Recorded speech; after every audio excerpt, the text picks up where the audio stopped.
পাকিস্তানিরা ধর্ষণ করে সেঞ্চুরি করে নাই, পরিষ্কার বুঝে নেন। পাকিস্তানরা ধর্ষণ করে নাই, করে সেঞ্চুরি করে নাই। ভুল ত্রুটি হবে, ধর্ষণ সেনাবাহিনী অপরাধ, এতে কঠিন দণ্ড আছে। কিন্তু কথা হলো এই মিথ্যাচার করে আপনারা কি করছেন? পাকিস্তান তো অন্য জাতি, সে অন্যায় করতেই পারে। বাঙালি হয়ে বাঙালির উপর তাই করছেন, যেটা মেনে নেওয়া যায় না।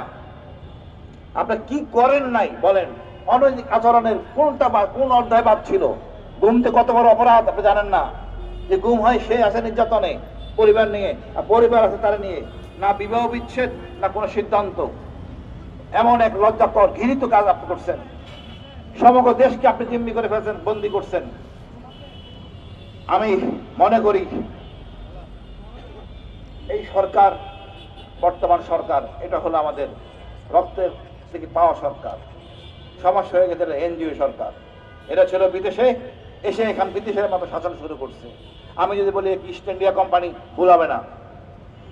এনাদের উচিত ছিল যারা বিপ্লব করছে, রক্ত দিচ্ছে, তাদের সাথে কথা বলা, সাংবাদিক ভাইদের সাথে কথা বলা, মানে সম্পাদক না, সাংবাদিক, তৃণমূলের সাংবাদিক ভাইদের সাথে কথা বলা।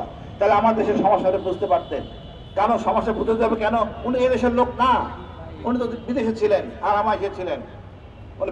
বিদেশ দিয়ে আমাকে তুলনা করলে হবে না। আমাদের জনগণের চাওয়া পাওয়া, এই জন্য উচিত ছিল সাংবাদিক ভাইদের সাথে কথা বলা, সরকারি বেসরকারি ইউনিভার্সিটি ছাত্রদের সাথে কথা বলা, তৃণমূলে আমজনতার সাথে কথা বলা।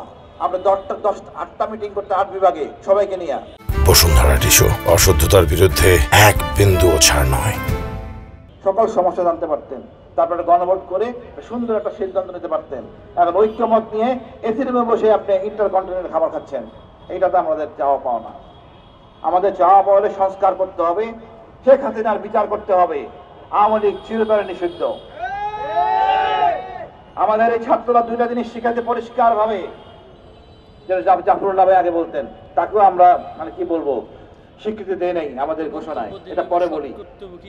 আমাদের ছাত্ররা শিখেছে ভারত আমাদের একমাত্র শত্রু, আর 2 নম্বর হলো আওয়ামী লীগ, এর স্থান বাংলাদেশের আইন। কোন দল যদি মনে করে রিফাইন আওয়ামী লীগ বলে বিএনপিতে আনবেন প্লিজ, বা কোন জামাত ইসলামে নেবেন, তার স্থানে দেশে হবে না। আমরা জানি কিভাবে সরকারকে হটাইতে হয়। এই বিপ্লব অসহমত বিপ্লব, বিপ্লব ধারণ করতে হবে, দেশকে সংস্কার করতে হবে। আমাদের অনেক সুযোগ ছিল, সুযোগ এখনো আছে। আমি বলি আপনি সুন্দরভাবে সকল কিছু সংস্কার করেন, পুলিশ ভাইদের সুন্দর করে সংস্কার করেন। কেন করতেছেন না? সমস্যা কোথায়?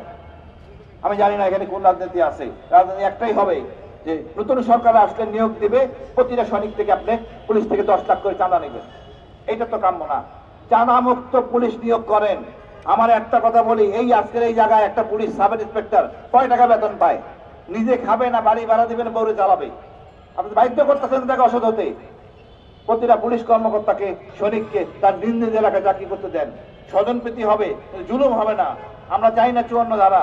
রাস্তাঘাটে কি চাই আমরা? ন্যায় বিচার। পুলিশ সেবক দেখতে চাই, সেবক না হোক, অন্তত জুলুম না করুক আমাদের প্রতি। এটা তো কাম্য, এটা তো কামনা করতে পারি।